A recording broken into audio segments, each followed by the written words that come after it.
Hi, ಎಲ್ಲರಿಗೂ ನಮಸ್ಕಾರ. Welcome back to our YouTube channel. ನಾವಿವತ್ತು 4ನೇ ತರಗತಿಗೆ ಸಂಬಂಧಿಸಿದಂತೆ ಮುಂದಿನ ವಿಡಿಯೋವನ್ನ ನೋಡ್ತಾ ಹೋಗೋಣ. ನೋಡಿ, ಇದರಲ್ಲಿ ಕಾಲ, ಓಕೆ, ಇದ್ರ ಬಗ್ಗೆ ನಾವು ನೋಡ್ತಾ ಹೋಗ್ತೀವಿ. ಮೊದಲನೇ ಪ್ರಶ್ನೆ, ಈ ಗಡಿಯಾರದಲ್ಲಿ ಸೂಚಿಸಲಾಗಿರುವಂತಹ ಸಮಯವನ್ನ ಬರೆಯಿರಿ ಅಂತ ಇದೆ. ಎಷ್ಟು ತೋರಿಸ್ತಾ ಇದೆ ಇಲ್ಲಿ? 9:10 ಅಂದ್ರೇನು? 9 ಗಂಟೆ 10 ನಿಮಿಷ ತೋರಿಸ್ತಾ ಇದೆ. ಸುಮಾ ಸಾಯಂಕಾಲ 8 ಗಂಟೆಗೆ ನೃತ್ಯವನ್ನ ಮಾಡ್ತಾಳೆ. ಸಾಯಂಕಾಲ ಅಂದ್ರೇನು? It is PM. ಸೊ ಈ ವಾಕ್ಯಕ್ಕೆ ಸರಿ ಹೊಂದುವ ಹೇಳಿಕೆಯನ್ನ ಗುರುತಿಸಿ.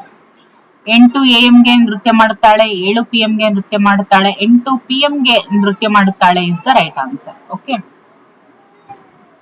ರೈಲು ಹೊರಡುವ ಸಮಯ 23 ಗಂಟೆ ಅಂದ್ರೆ ರಾತ್ರಿ ಎಷ್ಟು ಗಂಟೆ? 11 ಗಂಟೆ, 11 PM. ಓಕೆ. ಮುಂದಿನ ಪ್ರಶ್ನೆ, ನಿಖರವಾದ ಸಮಯವನ್ನ ಹೇಳಬಹುದಾದಂತ ಒಂದು ಚಟುವಟಿಕೆ. ಶಾಲೆ ಪ್ರಾರಂಭವಾಗುವ ಸಮಯ, ಆಕಾಶದಲ್ಲಿ ಕಾಮನ ಬಿಲ್ಲು ಮೂಡುವ ಸಮಯ, ಮಾವಿನ ಮರದಿಂದ ಹಣ್ಣು ಬೀಳುವ ಸಮಯ, ಗೆಳೆಯನಿಗೆ ಪತ್ರ ತಲುಪುವ ಸಮಯ. ಶಾಲೆ ಪ್ರಾರಂಭವಾಗುವ ಸಮಯ ಏನಿದೆ, ಇದನ್ನ ನಿಖರವಾದ ಅಂದ್ರೆ ಇದನ್ನ ನಾವು ನಿಖರವಾಗಿ ಹೇಳ್ಬೋದು. ಮಧ್ಯಾಹ್ನ 2 ಗಂಟೆ 30 ನಿಮಿಷಗಳನ್ನ ಈ ರೀತಿಯಲ್ಲಿ ವ್ಯಕ್ತಪಡಿಸಬಹುದು. 2:30 PM. ಹೌದಲ್ವಾ? ಸೊ ಸರಿಯಾದಂತ ಆಪ್ಷನ್ 2:30 PM. 6ನೇ ಪ್ರಶ್ನೆ, 120 ನಿಮಿಷಗಳು ಅಂದ್ರೆ ಏನು? 60 ನಿಮಿಷಕ್ಕೆ 1 ಗಂಟೆ. ಸೊ 2 ಗಂಟೆ ಏನಿದೆ ಇದು 120 ನಿಮಿಷಗಳು. ಓಕೆ. ಮುಂದಿನ ಟಾಪಿಕ್ ಬಂದು 24 ಗಂಟೆ ಗಡಿಯಾರದೊಂದಿಗೆ 12 ಗಂಟೆಗಳ ಒಂದು ಸಂಬಂಧವನ್ನ ಕಲ್ಪಿಸೋದು. ಮೊದಲನೇ ಪ್ರಶ್ನೆ, ರೈಲ್ವೆ ಗಡಿಯಾರದಲ್ಲಿ 22 ಗಂಟೆ ಆದಾಗ ಸಾಮಾನ್ಯ ಗಡಿಯಾರದಲ್ಲಿ ಸಮಯ ಎಷ್ಟಾಗಿರುತ್ತೆ? 22 ಅಂತ ಅಂದ್ರೆ ಎಷ್ಟಾಗಿರುತ್ತೆ? 10 ಗಂಟೆನಾ? 22 ಗಂಟೆ ಆದಾಗ ಸಾಮಾನ್ಯ ಗಡಿಯಾರದಲ್ಲಿ ಸಮಯ ಎಷ್ಟಾಗಿರುತ್ತೆ ಅಂತ ಕೇಳಿದ್ದಾರೆ. ಓಕೆ.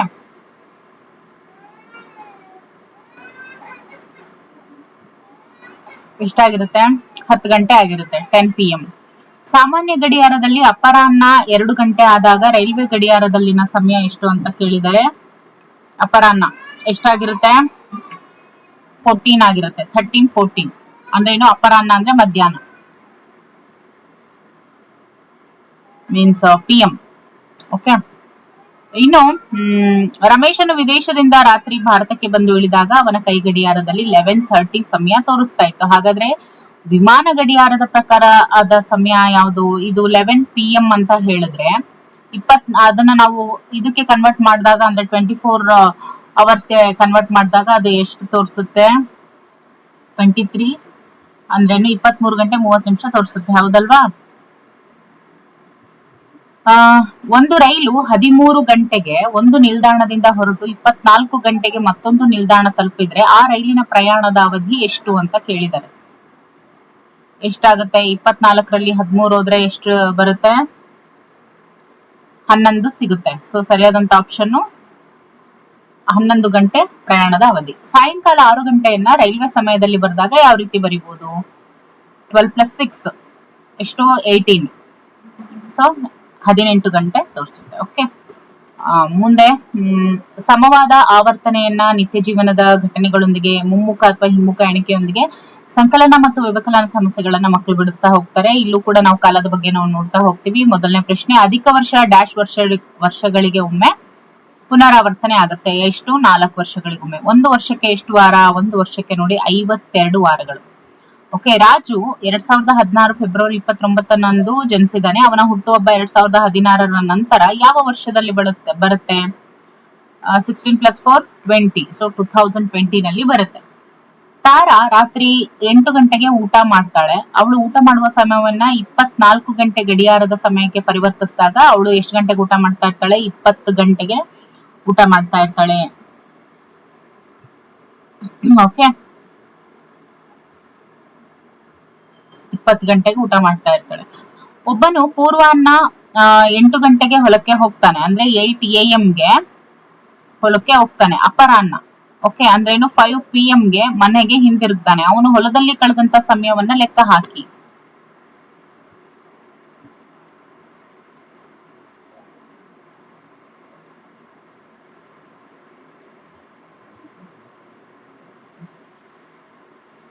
ಎಷ್ಟಾಗುತ್ತೆ? 8 ಗಂಟೆಯಿಂದ 12 ಗಂಟೆವರೆಗೂ ಎಷ್ಟಾಗುತ್ತೆ? 4 ಅವರ್ಸ್. ಇನ್ನು 12 ಗಂಟೆಯಿಂದ 5 ಗಂಟೆವರೆಗೂ ಎಷ್ಟಾಗುತ್ತೆ? ಅಂದ್ರೆ ಮೀನ್ಸ್ 12 ಗಂಟೆಯಿಂದ 5 ಗಂಟೆವರೆಗೂ ಅಲ್ಲ, ಮೀನ್ಸ್ 1 2 3 4 5, ಸೊ ಹೌದಲ್ವಾ. ಸೊ 5 + 4 ಎಷ್ಟು? 9 ಗಂಟೆ. ಸೊ ಆತ ಕಳೆದಂತ ಗಂಟೆಗಳು ಎಷ್ಟು? C is the right answer. ಒಂದು ಶಾಲೆಯಲ್ಲಿ ದಿನಾಂಕ 12/3/2024 16/3/2024 ಪರೀಕ್ಷೆಗಳು ನಡೀತವೆ. 12ನೇ ತಾರೀಕಿಂದ 16ನೇ ತಾರೀಕಿನವರೆಗೂ. ಸೊ ಪರೀಕ್ಷೆ ನಡೆದಂತ ದಿನಗಳ ಸಂಖ್ಯೆಯನ್ನ ಲೆಕ್ಕ ಹಾಕಿ ಅಂತ ಇದೆ. ಇನ್ನೇನು ಇದೆಲ್ಲ ಸೇಮ್. ಸೊ 16ರಲ್ಲಿ 12 ಹೋದ್ರೆ ಎಷ್ಟು?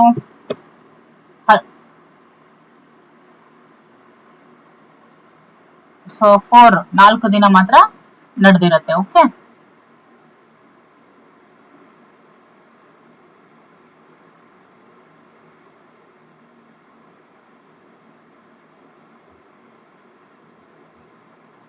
ಸಾರಿ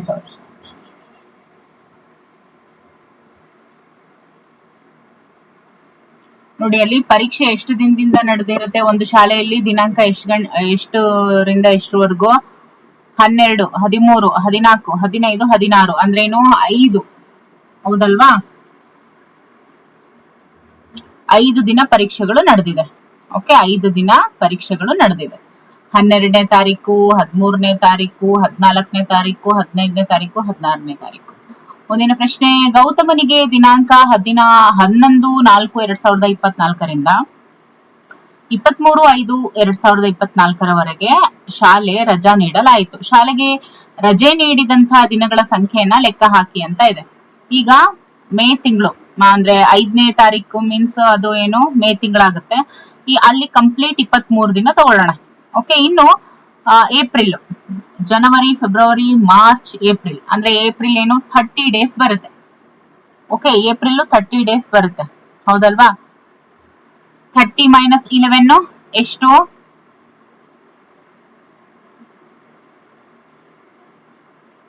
19 ಡೇಸ್. ಸೊ ಈ 23ಕ್ಕೆ 19 ಡೇಸ್ ಅನ್ನ ಆಡ್ ಮಾಡಿದಾಗ ಎಷ್ಟು ಬರುತ್ತೆ?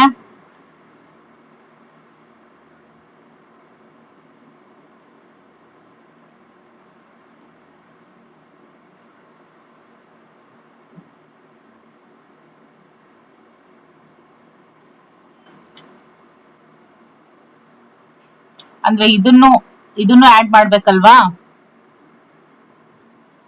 ಇಲ್ಲಿ ನಾವೇನ್ ಮಾಡ್ಬೇಕು?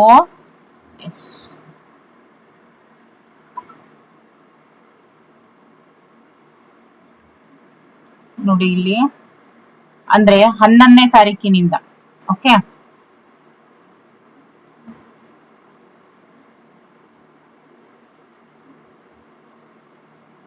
11ನೇ ತಾರೀಕಿನಿಂದ 11ನೇ ತಾರೀಕಿನಿಂದ ಅಂದ್ರೆ ಏಪ್ರಿಲ್ ವರೆಗೂ ಎಷ್ಟು ಡೇಸು? ಏಪ್ರಿಲ್ 30 ಡೇಸ್ ಬರುತ್ತೆ. ಓಕೆ, ಆ ಮಂತ್ ಏಪ್ರಿಲ್ ಮಂತ್ 30 ಡೇಸ್ ಬರುತ್ತೆ. ಓಕೆ, 30 20. ಓಕೆ, ಈಗ 11 ಇಂದ 20 ವರೆಗೂ ಎಷ್ಟಾಗುತ್ತೆ? 9 ಡೇಸ್. ಓಕೆ, 11 ಇಂದಾನೇ ಕೊಡ್ತಾರೆ. ಸೊ 20 ಎಷ್ಟಾಗುತ್ತೆ?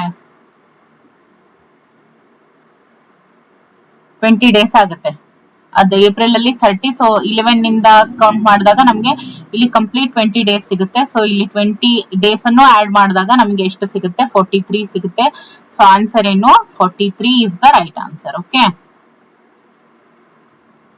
ಮುಂದಿನ ಪ್ರಶ್ನೆ, KSRTC ಬಸ್ಸು ನಿಲ್ದಾಣದಿಂದ ಬೆಳಿಗ್ಗೆ 9 ಗಂಟೆಗೆ ಬಿಟ್ಟು ಮಧ್ಯಾಹ್ನ 2 ಗಂಟೆಗೆ ಊರನ್ನ ಸೇರುತ್ತೆ. ನೋಡಿ, KSRTC ಬಸ್ ನಿಲ್ದಾಣದಿಂದ ಬೆಳಗ್ಗೆ 9 AM ಗೆ ಬಿಟ್ಟು ಮಧ್ಯಾಹ್ನ 2 PM ಗೆ ಊರನ್ನ ಸೇರುತ್ತೆ. ಸೊ ಅದು ಊರು ಸೇರೋದಕ್ಕೆ ತೆಗೆದುಕೊಂಡಂತ ಸಮಯ ಎಷ್ಟು ಅಂತ ಕೇಳಿದ್ದಾರೆ.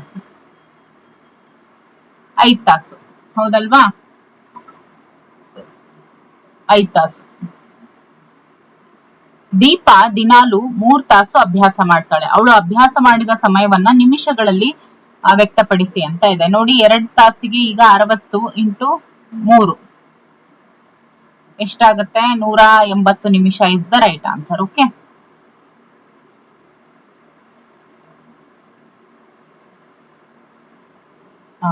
ಮುಂದಿನ ಒಂದು ತರಗತಿಯಲ್ಲಿ ಇದಕ್ಕೆ ಸಂಬಂಧಿಸಿದಂತೆ ಮತ್ತೆ ಇನ್ನೊಂದಷ್ಟು MCQs ನ ನೋಡ್ತಾ ಹೋಗೋಣ. Okay, thank you for watching.